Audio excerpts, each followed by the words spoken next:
नमो लोए सव साहुडम। बोलिए देवादिदेव 1008 मूल नायक श्री आदिनाथ भगवान की। परमोपकारी आचार्य भगवंत विद्यासागर जी महामुनि राज की। शिक्षा प्रदाता आचार्य भगवंत समय सागर जी महामुनि राज की। जीवन को अच्छा बनाने के लिए, जीवन को महान बनाने के लिए, जीवन को उत्कृष्ट बनाने के लिए अपनी काफी लंबे समय से चर्चा चल रही है। उसमें बात काय की चल रही है? गुड नेचर की। और गुड नेचर का जी बोल रहा है जेंटल वाणी, नम्र वाणी चाहिए। ओ कह रहा है ओपन माइंड, खुला मन चाहिए। ओ कह रहा है ऑप्टिमिस्टिक थॉट्स, आशावादी विचार चाहिए। डी कह रहा डीप कंप्रेशन, गहरा स्नेह चाहिए। एन कह रहा नो एग्रेशन, अर्थात नो एग्रेशन का मतलब आक्रामकता कैसी चाहिए? नहीं चाहिए, नहीं चाहिए। फिर उसके बाद क्या बोल रहा है? एडुकेट, ए कह रहा है अंडरस्टैंडिंग, मतलब पर्याप्त समझ चाहिए। टी कह रहा है ट्रांसपेरेंट बिहेवियर, अर्थात कैसा बिहेवियर चाहिए? पारदर्शक, हमारा स्वयं का आचरण चाहिए। और फिर उसके बाद यू कह रहा है अनलिमिटेड पेशेंस, अर्थात अमर्यादित धैर्य चाहिए। आर कह रहा है राइट एंगल और सही दृष्टिकोण चाहिए। और ई कह रहा है, कोई बता देगा? एक्सपेक्टेशंस लेस, अर्थात अपेक्षाओं को कम करते चले जाएंगे तो गुड नेचर के मालिक बन जाएंगे। 2-3 दिन से सिर्फ एक ही बात चल रही, राइट एंगल की। और कल मैंने आप लोगों से बात करी थी कि रोना है। कहाँ रोना है? भगवान के पास बैठकर रोना है। भगवान देखेंगे नहीं, लेकिन आप तो अपने आप को देख लोगे रोते हुए। दुनिया देखे चाहे नहीं देखे, लेकिन अगर सच में आपने अपने आप को रोते हुए देख लिया तो आप अपने आप को पवित्र कर लोगे, महान बन जाओगे, उत्कृष्ट बन जाओगे। कल बादल भैया ने बड़ी अच्छी बात बोली। बोले महाराज मैं रोज रोता हूँ, मैं रोज रोता हूँ, मैं रोज बोलता हूँ भगवान के सामने, उसके बावजूद भी गलतियों पे गलतियां होती चली जाती, क्या करूँ? आपने बोला भगवान से बात किया करो, भगवान को मित्र बनाओ, भगवान से शेयर करो। मैं करता हूँ लेकिन नहीं हो पाती है। तो बादल भी एक ही बात मैं आपसे बोलता हूँ, आपका प्रश्न बहुत अच्छा है पर उसका जवाब भी मैं बहुत अच्छा देता हूँ कि हमने क्या बोला? हम रोते तो हैं, हम रोते तो हैं भगवान के सामने, मैंने गलत किया, गलत किया, गलत किया, लेकिन आगे नहीं करूंगा। इसके लिए हम अपने आप को बहुत कटिबद्ध रूप से अपने आप पे बंधते नहीं है। अगर हम बन जाए कि अब मुझसे नहीं होगा, चाहे जो हो जाए मैं बिल्कुल नहीं करूंगा। अगर भगवान से हम कमिटमेंट करते हैं और भगवान से सामर्थ्य मांगते हैं, भगवान से शक्ति मांगते हैं, तो वो ताकत अपने आप आती है। मैं आपसे बोल रहा हूँ, जब मैं ध्यान कराने बैठता हूँ तो मैं ध्यान कराते हुए इतना ज्यादा पावर देता हूँ कि देखो कुछ भी हो जाए इस आधे घंटे नहीं हिलना है, चाहे कुछ भी हो जाए हमें आधे घंटे तक अपने आप को स्थिर रखना है। हम कुछ भी हो जाए अपने आप को बिल्कुल भी इधर उधर नहीं जाने देंगे। हम बार बार अपने आप को बोले नहीं नहीं नहीं, मैं ये नहीं करूंगा, मैं बिल्कुल भी इस प्रकार से रहूंगा, तो आप करोगे। तो आप रोते थे लेकिन वो रोना झूठा रोना है आपका। अगर सच्चे रहोगे आप तो निश्चित रूप से, और आप कमिटमेंट करोगे मैं नहीं करूंगा, तो आपके अंदर वो ताकत है कि आप नहीं कर पाओगे। सचमुच में आपका रोना वो झूठा रोना है। सच्चे रोने वाला और सच्चा कहने वाला कभी दूसरी बार गलती करता ही नहीं, गलती करने का प्रयास भी नहीं करता, गलती करने की हिम्मत भी नहीं करता है, और गलती करने की उसके पास ताकत भी नहीं कि मैं कर लूं। तो वे आपका जो रोना है वो कैसा रोना है? झूठा रोना है। हम सब सच्चा रोए भगवान के पास जाके, और वास्तविकता में सच्ची हम बात करके सच्चा रोना हम कर लेंगे तो सही हमारा राइट एंगल में हमारा जीना हो जाएगा। और आज यहाँ का अंतिम दिन है, मैं सोच रहा हूँ अंतिम पॉइंट यहाँ कर जाऊँ ताकि यहाँ की प्रवचन श्रृंखला यहाँ हो जाए। नहीं तो मैं तो राइट एंगल पर 8 दिन बोलते रह जाऊंगा तो भी प्रवचन खत्म नहीं होने वाला है। आज प्रयास करता हूँ, अगला बहुत बढ़िया हैगा पॉइंट। और वो अगला पॉइंट क्या है? कोई बताएगा अगला पॉइंट क्या है? एक्स। अब इंग्लिश वाले बच्चे हैं तो इंग्लिश का शब्द लिखता एक्सपेक्टेशंस लेस, अर्थात कैसा? अपेक्षाओं को कम करते चले जाएं। आज का बिंदु ये है, एक अपेक्षा आवश्यकता पूर्ति की होती है, एक अपेक्षा इच्छा पूर्ति की होती है, और जबकि एक अपेक्षा शोक पूर्ति की होती है। क्या बोल रहा हूं? ध्यान से सुनना, बहुत गहरी बात बोल रहा हूं। एक अपेक्षा आवश्यक पूर्ति की होती है, एक अपेक्षा इच्छा पूर्ति होती है, और जबकि एक अपेक्षा काय की होती है? शोक पूर्ति की होती है। अब आवश्यकता पूर्ति की उपमा आप दे सकते हो तालाब से। तालाब बहुत छोटा होता है और जल्दी सूख भी जाता है, तालाब को खाली भी कर सकते हो आप। इच्छा पूर्ति की उपमा आप नदी को दे सकते हो। नदी क्या होती है कि आती है जाती है, वो काय की इच्छा पूर्ति है। और एक होती शोक पूर्ति, और शोक पूर्ति की तुलना आप कर सकते हो सागर से। कैसे? सागर से। अब अलबत्ता शोक का समावेश और यदि इच्छा को हम एक कर दें तो कहा जा सकता है ठीक है, और आवश्यकता का स्वरूप अगर है तो शोक को और इच्छा को, इन दोनों को एक किया जा सकता है। और आवश्यकता का अगर अलग करें तो आवश्यकता का स्वरूप है जमीन जैसा। बहुत गहरी बात बोल रहा हूं, सुनना पड़ेगा आपको। आवश्यकताओं का स्वरूप है जमीन जैसा, और जबकि इच्छाओं का स्वरूप है आकाश जैसा। आवश्यकताओं का स्वरूप है जमीन जैसा, जमीन को आप नाप लोगे पर आकाश को आप शायद 3 काल में नहीं नाप पाओगे। इसलिए जो इच्छाएं हैं वो ये मान के चलना आकाश जैसी अनंत है। अब मैं आपसे प्रश्न करता हूं, प्रश्न ये कि जगत में सुखी कौन है? बहुत ध्यान से जवाब देना। जगत में सुखी कौन है? जिसके पास बहुत है वह नहीं। मैं बोल रहा हूं पहले मेरे प्रश्न का जवाब दो, फिर उसके बाद बात करेंगे अपन। तो जिसके पास बहुत है वो सुखी है क्या? बोलो। जिसके पास बहुत है वो सुखी है क्या? नहीं है ना। हाँ, मतलब आप क्लियर कर लेना। जिसके पास बहुत है वो भी निश्चित रूप से मान के चलो उनके पास जाओगे तो वो भी अपने आप से कहीं ना कहीं से धन से परेशान नहीं है, या तो तन से परेशान होंगे, और तन से परेशान नहीं हुए तो अपने वालों से परेशान होंगे वो, लेकिन परेशान तो होंगे ही, ध्यान रखना। तो आपने क्या, जिसके पास बहुत है वो भी सुखी नहीं है। और जिसे बहुत चाहिए वो सुखी है क्या? जिसे बहुत चाहिए, दिन रात लगाए बहुत बहुत बहुत में, वो तो और सुखी नहीं है। तो दिन रात आकुलता और व्याकुलता में उसकी अपेक्षाएं कि मुझे ये चाहिए, मुझे वो चाहिए। अब तीसरी बात, अगला बोल रहा हूं, बहुत कुछ के बिना जो काम चला लेता है वो कैसा है? बहुत कुछ के बिना जो काम चलाता है वो कैसा है? सबसे ज्यादा सुखी है। क्या बोल रहा हूं? 3 बातें बोली। जिसके पास बहुत है वो सुखी है, आपने कहा नहीं है। जिसे बहुत चाहिए वो सुखी है, आपने बोला नहीं है। और मैंने तीसरा बोला, बहुत कुछ के बिना जो काम चला लेता है वो सबसे ज्यादा सुखी है। आप सबसे ज्यादा सुखी बनना चाहते हैं ना? बनना चाहते सब? तो बस अगर सबसे ज्यादा सुखी बनना चाहते हैं तो एक ही बात है, बहुत कुछ नहीं है लेकिन जितना है उसमें अपने आप को ढाल लोगे, उसमें अपने आप को सेट कर लोगे, उसमें अपने आप को मना लोगे तो निश्चित मान के लाना आप संसार के सबसे बड़े सुखी हैं।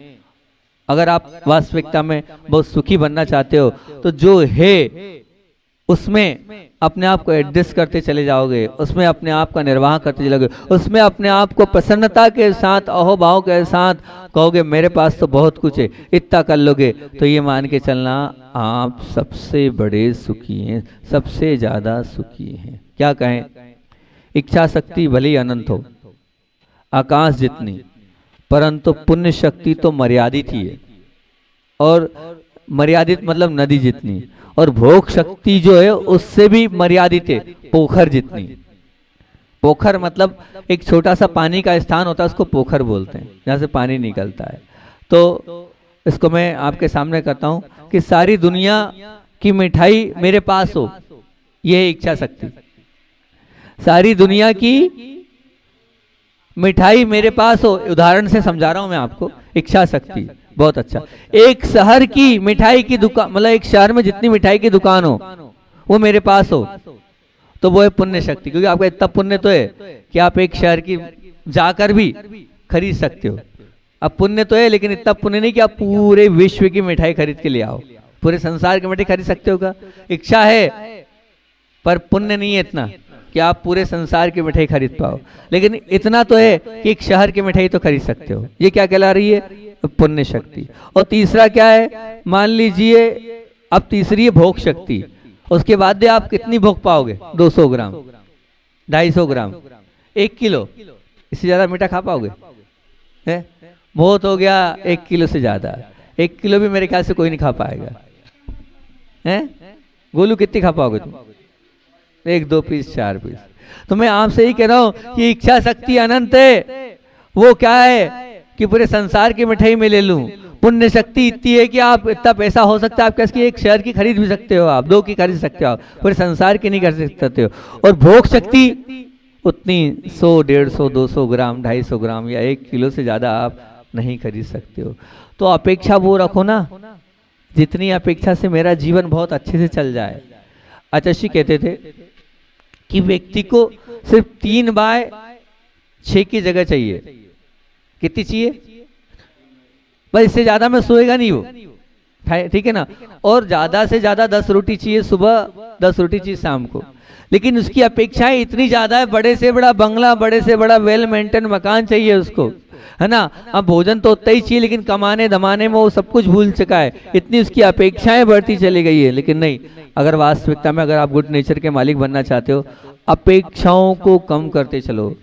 जितनी अपेक्षाएं कम होगी उतना ही आप मान के चलना आपका जीवन सुखी बनता चला जाएगा, आप सबसे सुखी हो जाओगे। मुझे अपेक्षाओं को नहीं रखना है, सुखी रहना है, अच्छे बने रहना है, स्वभाव से अगर फकीर बने रहना है तो इच्छा कहो तो इच्छा, उसको अपेक्षा कहो तो अपेक्षा।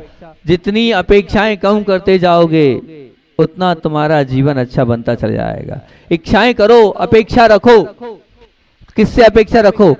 रखना है ना इच्छा, आपको अपेक्षा रखना है ना, तो अपने आप से अपेक्षा रखो कि मैं क्या कर पाऊं, मैं व्रतों का पालन कर पाऊं, मैं प्रतिमाओं को ले पाऊं, मैं अपनी चर्या का अच्छे से पालन कर पाऊं, मैं विधान कर पाऊं, मैं पंचकल्याणक हूं, मैं पात्रों को बन जाऊं। आप विचार करना कितनी बड़ी बात है। छोटा सा स्थान सेतपुर पठारी के पास बसा हुआ ये स्थान तो कोई बहुत बड़ा नहीं है मेरे ख्याल से। तो जहां हम हैं वहां तो आसपास कोई भी नहीं है, जंगल में यहाँ पर हम हैं, आजू बाजू में कोई भी नहीं है। पठारी 5 किलोमीटर दूर है। लेकिन इस धरती का पुण्य ये है कि इस धरती से जो पाषाण निकलता है उस पाषाण में सुंदरता है। कल भी जब हम बात कर रहे थे तो उसने यही कहा भाई ने कि मेरे पास सब जगह का पत्थर आया है, पर जितनी फिनिशिंग और जितनी सुंदरता यहाँ के पाषाण में आती है वो पाषाण में आती ही नहीं है। इतनी सुंदरता यहाँ का पुण्य है इस पाषाण का कि यहाँ पे अलग ही। कल हम गए तो भगवान की फिनिशिंग हो रही थी, और वो जो फिनिशिंग हो रही थी तो उसकी सुंदरता को देखते हुए भी निकला महाराज भगवान का घिसाई हो रही थी तो मेकअप हो रहा है। सुल्लक जी भी पहुंचे तो उन्होंने कहा महाराज जी तो मेकअप कर रहे भगवान का। मैंने कहा हाँ मेकअप चल रहा हैगा। बहुत सुंदर वो भगवान यहाँ से बने हैं, और वो सुंदर भगवान बने हैं। मैं यहाँ से अभी आपसे यही कह रहा हूँ कि भगवान जा रहे हैं, आज अंतिम दिन है।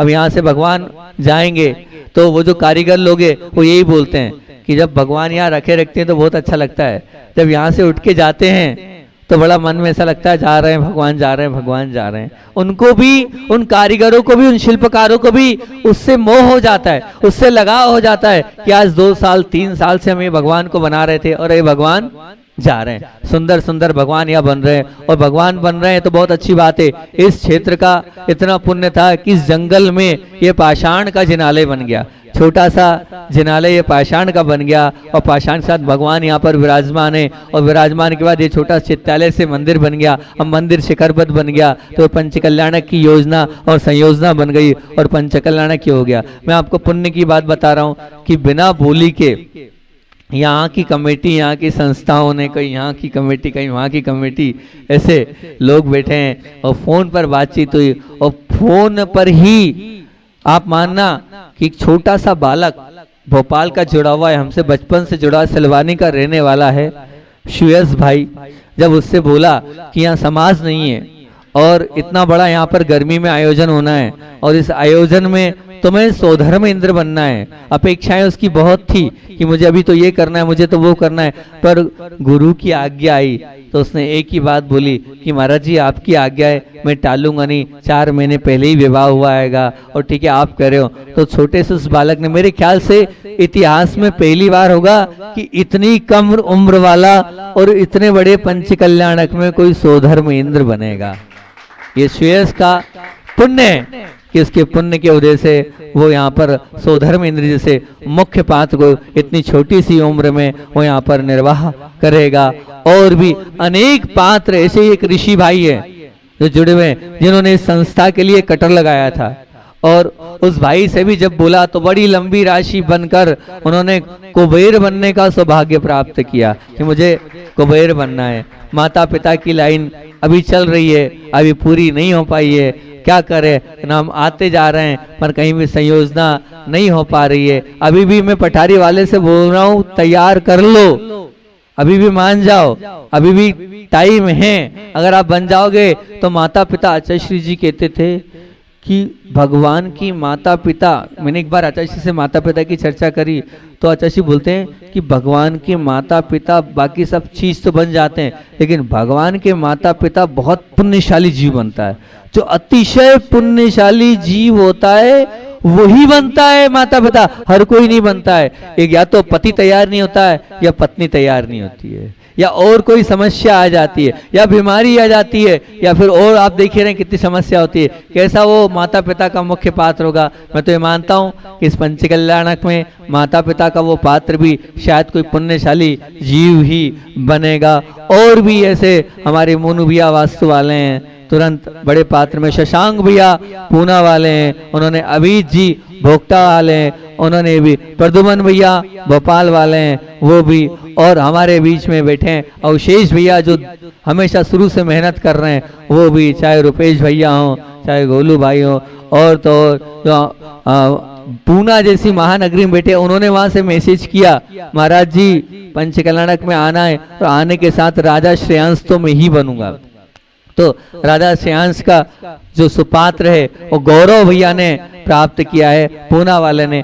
और प्रियंक भैया हमारे जो इस संस्था के शुरू से रहे वो भी, ये जितने हथकरघा के वस्त्र हैं वो तो बोले ही हैं, साथ में पात्र की संयोजना भी वो कर रहे हैं। ऐसे बहुत सारे हमारे ये छोटे छोटे बालक है जिन बालकों के माध्यम से इस संस्था में, ये संस्था जो है ये कोई भी यहाँ पर जो कार्य कर रहा है कोई शुल्क से नहीं कर रहा है, सेवा भाव से कर रहा है। चाहे संजय भैया सागर वाले हैं, चाहे और भी हमारे कहना चाहिए आयुष भैया हैं जो लगे हैं, और साथ साथ में तन भी दे रहे हैं, धन भी दे रहे हैं, मन भी दे रहे हैं। और भी बहुत सारे लोग हैं, इंदौर से अंकुर भैया है, और इंदौर अजनाथ से गायक है, निकुंज है, सबने अपने, मुझे नाम तो ज्यादा याद नहीं है किन किन लोगों ने क्या किया। हार के जैन साहब बिलासपुर वाले बहुत बड़ा, उन्होंने अपने भावना तो उनकी थी लेकिन नहीं बन पाए, फिर पात्र वो बने। ऐसे अनेक लोग इस महा महोत्सव, इस पंचकल्याणक से जुड़ने का सौभाग्य प्राप्त कर रहे हैं, कर ही रहे हैं। और हम तो ये कह रहे हैं कि जो लोग भी सुन रहे हैं, आज अंतिम दिन है हमारा,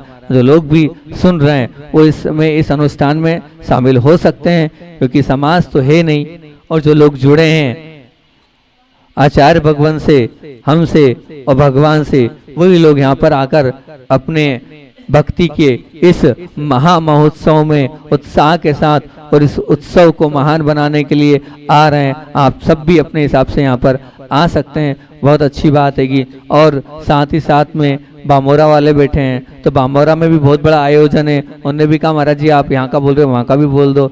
तो बामोरा में भी जो बड़े बाबा हैं, कुंडलपुर के बड़े बाबा, जैसे ही बड़े बाबा आचार्य श्री जी कहते थे, तो यहाँ बामोरा में खड़गासन वाले बड़े बाबा आचार्य श्री कहते थे कि पद्मासन के बड़े बाबा कुंडलपुर के और खड़गासन के बड़े बाबा मंडी मामोरा के आचार्य श्री को बहुत पसंद थे, बड़े मंडी मामोरा के बड़े बाबा। उसी उद्देश्य से उन्होंने भेजा था 25 तारीख को बड़े बाबा को भी उच्च आसन यहाँ का पूरा मामोरा की समाज और आसपास की समाज दे रही, जिसमें प्रशांत जी मुंबई, दिनेश जी गंगवाल यहाँ भी आ रहे हैं और वहाँ भी अनुष्ठान वो कर ही रहे हैं। दो पंचकल्याणक की ओर मैं बात बोल दूं, इस पंचकल्याणक में विशेष तौर से मुख्यता से पहले भी बता दिया था, और साथ साथ में इतना तो जरूर है कि नीरज जी जिनवाणी चैनल, उनका भी आगे के मैसेज आया महाराज जी पंचकल्याणक महामहोत्सव आपके आशीर्वाद से हो रहा है। उसमें जो एक मुख्य डॉक्टर साहब आ रहे हैं, आयुर्वेद वाले आ रहे हैं, जो पीठ के दर्द,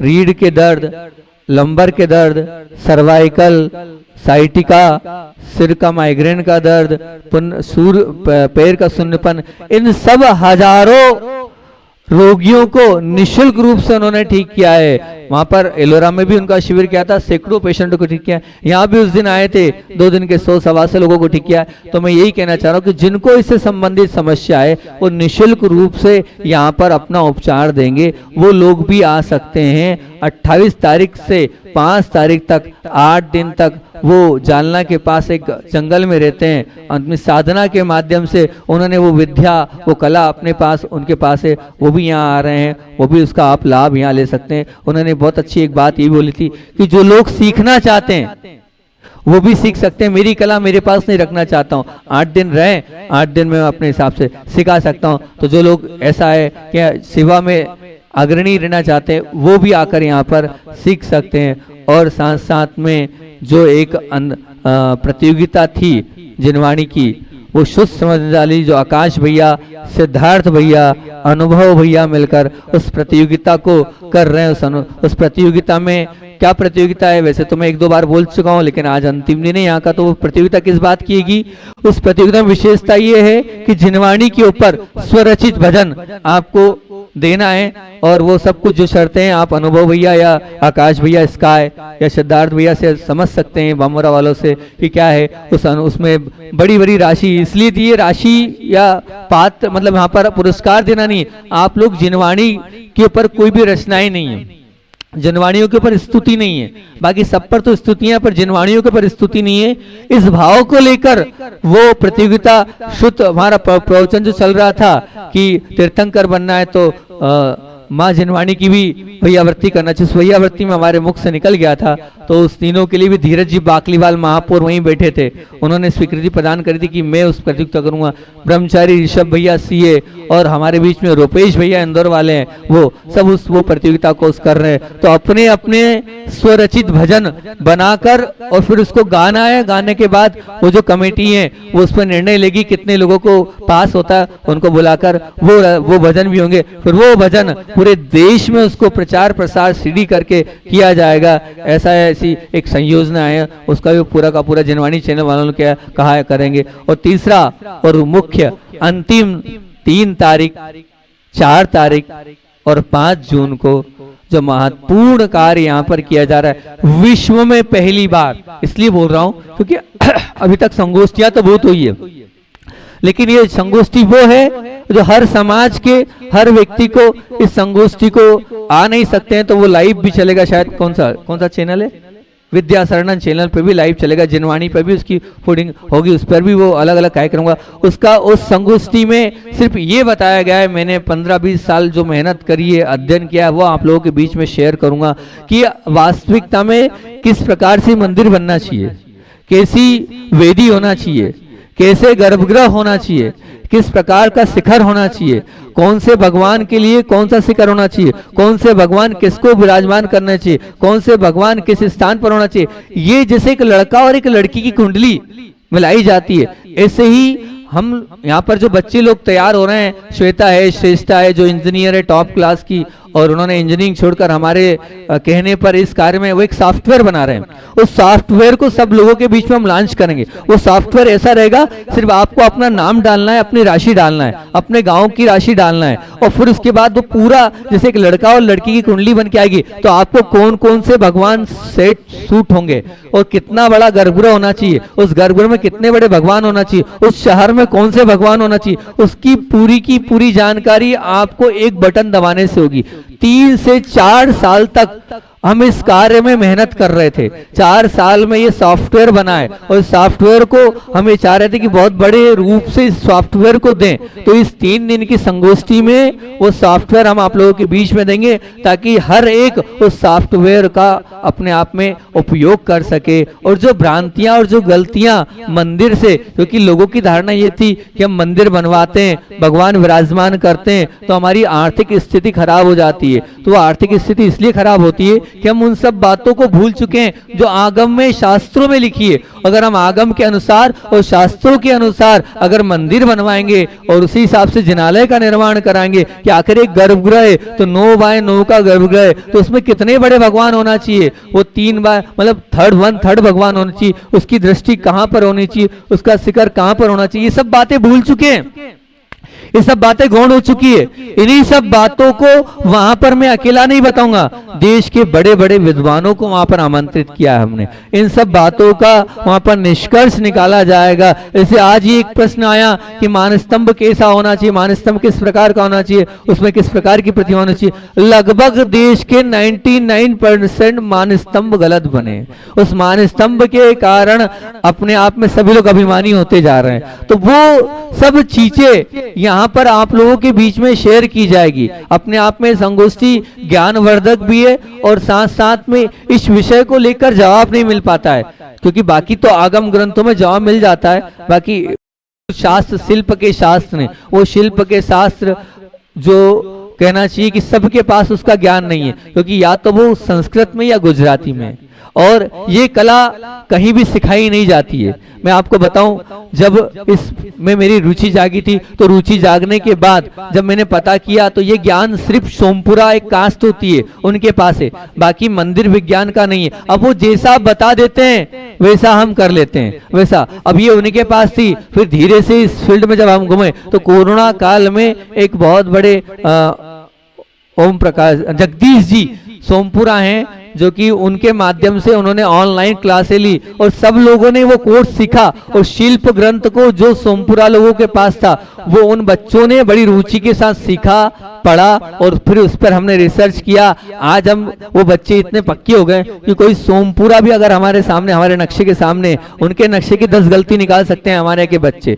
और हम भी बता सकते हैं कि आपने क्या गलत किया। और यहाँ का नक्शा इन बच्चों ने बना के गया है, तो उनकी ताकत नहीं कि वो गलती निकाल के बता दें कि ये नक्शे में गलती है, क्योंकि इतनी इस तरीके से अंदर तक गहराई से श्रद्धा के साथ, आस्था के साथ उन लोगों ने अध्ययन किया, अध्ययन करके रुचि की। तो ये सब चीजें जो हमने 3, 4, 5 साल में इकट्ठी करी है, वो सब चीजें इस संगोष्ठी में 3, 4, 5 की संगोष्ठी में देंगे। तो जहां जहां मंदिर बन रहे हैं, जहां मंदिर बन चुके हैं या जहां जहां मंदिर बनने हैं, या प्रतिमाएं जिनको बनानी है, जिनको वेदी बनाना है या जिनको शिखर बनवाना है, वो श्रावक बंधु इसको अटेंड कर सकते हैं। या जो प्रतिष्ठाचार्य हैं वो प्रतिष्ठाचार क्या भूल कर रहे हैं, मैं ये नहीं कह रहा हूं सब गलती कर रहे हैं, लेकिन गलती मुझसे भी हो सकती है, हो सकता है मैं भी उसमें कुछ सीखूं। तो जो प्रतिष्ठाचार हैं वो भी इस 3, 4, 5 की कार्य जो यहाँ पर रखिएगी हमने कार्यशाला, उसमें आए। इसमें जो भगवान के नाप तोल 245 है उनको सिखाया जाएगा। आप सिर्फ 4 नाप करते हैं, वो 4 नाप से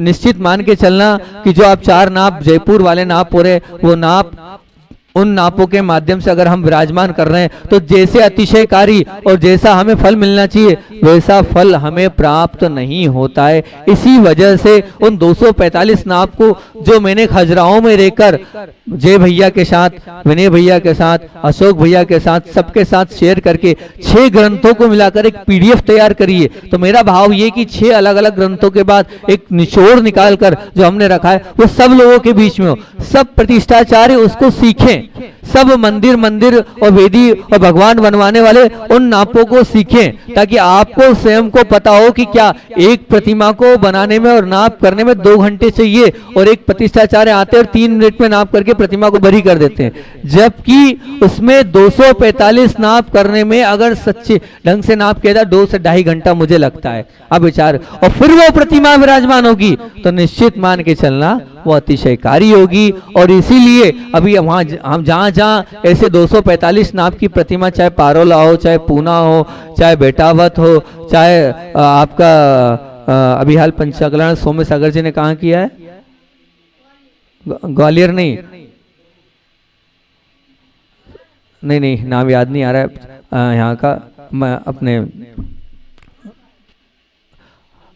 नहीं वहाँ की प्रतिमा कहाँ का मतलब बहुत सारे ऐसे स्थान है, अभी नाम याद नहीं आ रहा। वहां से भी कल मैसेज आया, वो भी आ रहा है, बोले महाराज जी बहुत सुंदर और अतिशयकारी भगवान वहां पर हुए, चाहे भद्रवास हो, जातारा, बिल्कुल ठीक, जातारा का जो पंचलान किया पूरा यहीं से इसी स्थान से बन गया। और आपको बता दें वो मंदिर किससे बन के गया, वेस्टेज से बन के गया है, मतलब 40-50 लाख का वो इतना सुंदर मंदिर बनाया है, पूना का मंदिर बन गया, पूना के वेस्टेज से वो मंदिर बन के गया है, आप ये मानना। तो ऐसे वेस्टेज पत्थर से कम कीमत में भी मंदिर बन सकता है। इन सबको नींव कैसी भरनी चाहिए, कम पैसे में भरनी चाहिए। जो करोड़ों रुपए नींव में जा रहा है, उसकी विद यहाँ पर स्नेहिल जी और उनकी बेंगलोर की पूरी टीम आ रही है, वो आपको बताएगी कि आप अंधविश्वास में करोड़ों रुपया नींव में आपको भरने की जरूरत नहीं, आप बहुत कम पैसे में नींव बना सकते हैं। तो मेरा यही भाव है, समय अपना हो रहा है, आज यहाँ पर अंतिम दिन था, इस बात का मुझसे बार बार कहा जा रहा था, इस कार्यक्रम को एक बार और बोल दो ताकि पूरा देश भी सुन ले और जो लोग सुनने वाले हैं वो सुन ले, और इस जो इतनी बड़ी संगोष्ठी इतना बड़ा कार्य हो रहा है इसका सभी लोग लाभ ले सके, इतने ही रखते हैं। बोलिए आचार्य भवन विद्यासागर जी महामुनि राज की।